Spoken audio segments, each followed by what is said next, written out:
तो dear students, आज का हमारा टॉपिक है ब्लड। तो देखते हैं कि ब्लड आपका किन चीज़ों से मिलकर बना हुआ है। तो बेसिकली आपका जो ब्लड है वो दो चीज़ों से मिलकर बना हुआ है।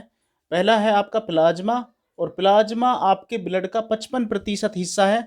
और दूसरा है आपकी ब्लड सेल्स, और ब्लड सेल्स है वो 45% हिस्सा है, यानी कि 45% हिस्सा है।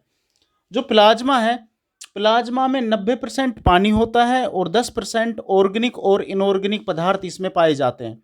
ऑर्गेनिक सब्सटेंस कौन कौन से हैं? तो ऑर्गेनिक सब्सटेंस प्लाज्मा प्रोटीन है, ग्लूकोज है, फैटी एसिड है, अमीनो एसिड है, और इसके अलावा कुछ एक्सक्रीटरी सब्सटेंस भी होते हैं, उत्सर्जी पदार्थ जिनको कहते हैं, जैसे कि अमोनिया, यूरिया। तो ये भी इनमें पाए जाते हैं। इनऑर्गेनिक सब्सटेंस आपके नमक है, पोटेशियम है, मैग्नीशियम है, फास्फोरस है, आयरन है और कैल्शियम है। ये आपके इनऑर्गेनिक सब्सटेंस है। तो ये दोनों चीज़ें मिलकर आपके प्लाज्मा का निर्माण करते हैं, और प्लाज्मा ब्लड का 55% हिस्सा है। दूसरा इसका पार्ट है ब्लड सेल्स। तो ब्लड सेल्स के बारे में देखते हैं हम। ब्लड सेल आपके सामने है। ब्लड सेल 3 होती है। सबसे पहली होती है आरबीसी, यानी कि रेड ब्लड सेल। इनको एरिथ्रोसाइट भी कहते हैं। जब आप ब्लड की जांच कराते हो तो जो रिपोर्ट आती है उसमें ये आरबीसी डब्ल्यूबीसी नहीं लिखा होता। इनकी जगह पर इनके जो साइंटिफिक नेम है, जैसे कि एरिथ्रोसाइट कहते हैं रेड ब्लड सेल को, तो एरिथ्रोसाइट्स लिखा होता है उसमें। तो एरिथ्रोसाइट यानी कि जो आरबीसी है, उनका जो आकार है वो होता है राउंड, यानी कि गोल होती है आकार में ये। इनका जो जीवन काल है वो 120 दिन का होता है, यानी कि 120 दिन के बाद में ये डेड हो जाती है अपने आप ही। इनका जो निर्माण होता है, अगर बच्चा अपने माँ के गर्भ में है, यानी कि एम्ब्रियो है, वो भ्रूण है, तो निर्माण होगा आरबीसी का लीवर में। और जन्म के बाद में जो निर्माण शुरू होता है वो होता है आपकी बोन मैरो में, यानी कि अस्थि मज्जा में। इनकी जो संख्या होती है हमारे ब्लड में, वो लगभग होती है 50 से 55 लाख पर माइक्रोलीटर। तो ये प्रश्न कई बार पूछा जाता है कि सबसे ज़्यादा ब्लड में कौन पाया जाता है, तो आप बताओगे सबसे ज़्यादा ब्लड में वैसे तो प्लाज्मा पाया जाता है, 60% हिस्सा है लगभग वो। लेकिन यहाँ पर अगर ये जो ब्लड सेल है इनमें अगर पूछा जाए तो आप बताओगे सबसे ज़्यादा पाई जाती है यहाँ पर आरबीसी। इनकी संख्या कितनी है? 50 से 55 लाख पर माइक्रोलीटर। इनका फंक्शन क्या है? ये आपके ब्लड में ऑक्सीजन की सप्लाई करती है।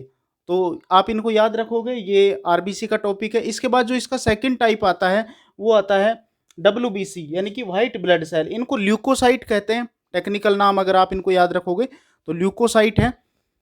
इनका जो आकार है वो अनियमित होता है, यानी कि किसी भी आकार की हो सकती है, कोई नियमित नहीं है। इनका जो लाइफ स्पैन है, यानी कि जो जीवन काल है, वो वैसे कई बुकों में 3 से 4 दिन भी होता है, लेकिन 4 से 10 दिन तक आप मानकर चलो इनको। 4 से 10 दिन के बाद में ये डेड हो जाती है। इनकी जो काउंटिंग है, यानी कि इनकी नंबर कितनी होती है, तो 8 से 10,000 पर माइक्रोलीटर ये इनकी नंबर है। जो ल्यूकोरिया होता है, यानी कि जो ब्लड कैंसर होता है, तो उसमें इन्हीं की जो संख्या है वो बढ़ जाती है। 8 से 10,000 नॉर्मल की जगह पर बहुत ज़्यादा हो जाती है जो ब्लड कैंसर होता है उसमें।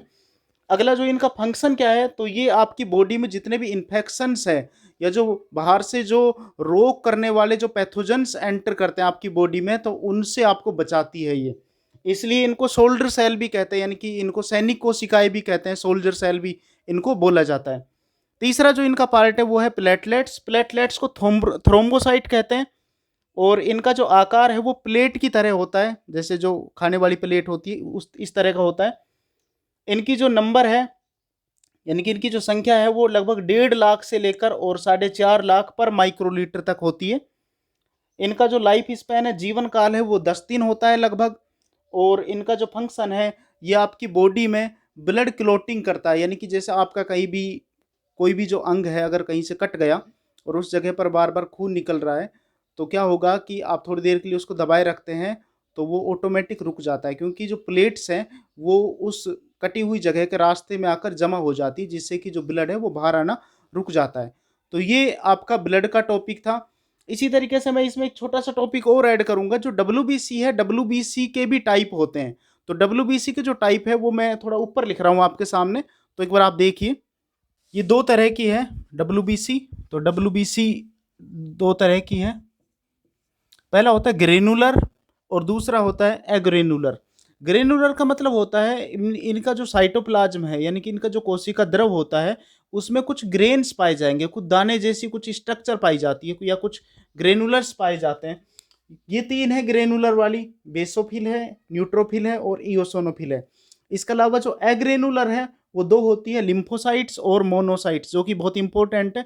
आपकी जो WBC है उसमें 70% जो पार्ट है वो लिम्फोसाइट्स का है। और लिम्फोसाइट आपकी बॉडी में जो एंटर करने वाला जो पैथोजेंस है, यानी कि आपकी बॉडी में किसी भी प्रकार का वायरस या बैक्टीरिया जो एंटर करता है तो उसको मारने का जो काम है वो लिम्फोसाइट करता है। लिम्फोसाइट उसको मारता है और उसके बाद मरी हुई जो कोशिकाएं है उनको खाने का जो काम है वो मोनोसाइट करता है, इसलिए इनको भक्षक कोशिकाएं भी कहते हैं।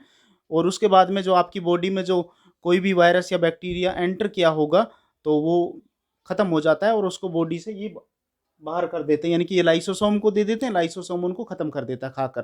तो ये पूरा आपका ब्लड का टॉपिक था। आई होप आपको पसंद आया होगा और मैंने काफ़ी अच्छे से आपको बताया होगा। तो कमेंट करके मुझे ज़रूर बताइए। अगला टॉपिक बहुत ही जल्दी आपके सामने होगा। बहुत बहुत शुक्रिया, फिर मुलाकात होगी।